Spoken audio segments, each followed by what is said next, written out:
ভারতে বহু সংখ্যক হিন্দুদের চিন্তার বিষয় হলো তাদের সংখ্যা দিন দিন কমছে। একথা আমি বলছি না, প্রধানমন্ত্রীর উপদেষ্টা পরিষদ থেকে একটা রিপোর্ট বার হয়েছে এবং তাতেই বলা হয়েছে ভারতে হিন্দুদের জনসংখ্যা 7.82% অর্থাৎ প্রায় 8% কমে গেছে।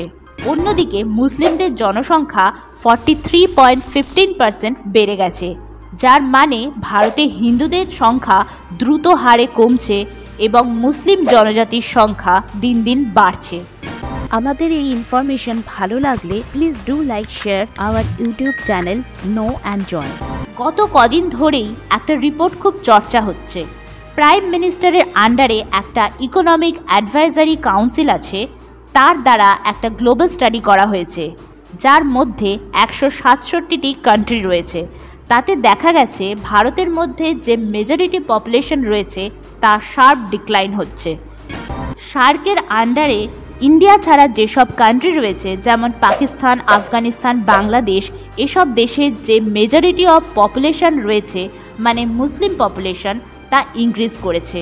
শামিকা Ravi, the member of EAC-PM council দ্বারা লিখিত মে 2024-এ পেশ করা এই রিপোর্টটির নাম হল share of religious minorities across country analysis.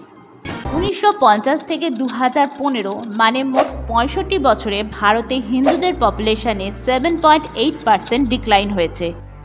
এর মানে হিন্দুদের মোট জনসংখ্যা কমে গেছে তা নয়, অ্যাকচুয়ালি ভারতে পপুলেশনে হিন্দুদের যে পার্সেন্টেজ অফ শেয়ার ছিল তা কমে যাচ্ছে। অপরদিকে মাইনরিটিসদের মধ্যে মুসলিম, খ্রিস্টান, বুদ্ধিস্ট এবং শিখদের পপুলেশন ইনক্রিজ করছে। এছাড়া বাকি যে দুটো ছোট মাইনরিটি আছে জৈন এবং পার্সি, তাদের পপুলেশনও হিন্দুদের মতো ডিক্লাইন করছে। মুসলিমদের শেয়ার অফ পপুলেশন 9.84% থেকে বেড়ে 14.09% হয়ে গেছে। অর্থাৎ আগে যদি 100 জন মোট ভারতীয় জনসংখ্যা হতো তার মধ্যে 9.84% মুসলিম ছিল, যা এখন এই 65 বছরে বেড়ে 14.09% হয়ে গেছে। অর্থাৎ মুসলিমদের শেয়ার প্রায় 43% ইনক্রিজ করেছে।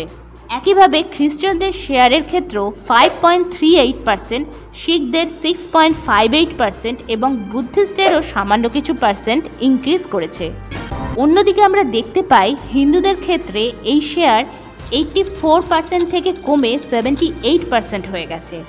অর্থাৎ আজ প্রায় 100 জনে 78 জন হিন্দু। এবার চলে আসি ভারতের নেবারিং কান্ট্রিগুলোর কথায়, যেখানে মুসলিম মেজরিটি কান্ট্রিগুলো আছে, যেমন বাংলাদেশ। বাংলাদেশের মেজরিটি অফ পপুলেশন অর্থাৎ মুসলিমদের পপুলেশন প্রায় 18.5% ইনক্রিজ করতে দেখা গেছে। পরের কান্ট্রি পাকিস্তান, সেখানেও মেজরিটি অফ পপুলেশন হলো মুসলিম এবং তার পার্সেন্টেজও 3.75% বেড়ে গেছে। একইভাবে আফগানিস্তানে বেড়েছে 0.29%। পপুলেশনে বুদ্ধিস্ট মেজরিটি প্রতিবেশী দেশগুলির মধ্যে ভুটান আর শ্রীলঙ্কার বুদ্ধিস্টদের পপুলেশন যথাক্রমে 17.6% এবং 5.25% ইনক্রিজ করেছে। সেই সঙ্গে মায়ানমারে বুদ্ধিস্টের পপুলেশন 9.84% কমতে দেখা গেছে।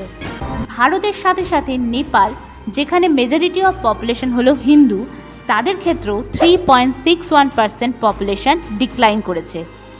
এই স্টাডি থেকে উল্লেখযোগ্য বিষয় যেটা দেখা যাচ্ছে, CAA that is very important for India. স্টাডিতে বলা হয়েছে ভারতের প্রতিবেশী দেশ যেমন পাকিস্তান, বাংলাদেশ, আফগানিস্তানে মাইনরিটিসদের সাথে ভালো কিছু করা হয় না, তাই তারা ভারতে চলে আসে। তাই ভারতে সিটিজেনশিপ অ্যামেন্ডমেন্ট অ্যাক্ট সঠিকভাবে লাগু করতে হবে।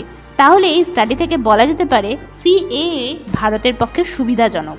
যদি গ্লোবাল ট্রেন্ডসের কথা বলা হয়, ইনফ্যাক্ট তাতে যে 167টি দেশ নিয়ে স্টাডি করা হয়েছে তাতেও বড় বড় বেশিরভাগ কান্ট্রিগুলোতে যা মেজরিটি পপুলেশনের শেয়ার আছে সেক্ষেত্রেও 22% রিডিউস হয়ে গেছে। এখন এই কোয়েশ্চেন মনে আসতেই পারে যে এই স্টাডি করা হয়েছে দেশে হিন্দুদের সংখ্যা কমছে এবং মুসলিমদের সংখ্যা বাড়ছে তা দেখার জন্য? না, তা নয়। অ্যাকচুয়ালি এই স্টাডির মেন পারপাস হলো ভারতে যে মাইনরিটিস আছে তাদের অবস্থা কেমন, তাদের আদৌ কি কোনো উন্নতি হচ্ছে? কারণ মাঝে মধ্যেই ওয়েস্টার্ন মিডিয়ার বিভিন্ন রিপোর্টে দেখা যায় ভারতে মাইনরিটিসদের ওপর অনেক অত্যাচার হয়। কিন্তু এই স্টাডিতে বলা হয়েছে ভারতের মধ্যে যে পলিসিস আনা হয় তা সমস্ত ধর্মের জন্য সমান। ভারতে যে সমস্ত ইনস্টিটিউশন আছে তা সমস্ত ধর্মের লোকেদের জন্য সমান কাজ করে। এখানে মাইনরিটিসদের সাথে কোনো ভেদাভেদ করা হয় না। According to study, overall conclusion হলো গ্লোবাল লেভেলে যেমন ট্রেন্ড বাকি দেশগুলোতে দেখা যাচ্ছে তাই ভারতেও দেখা যাচ্ছে।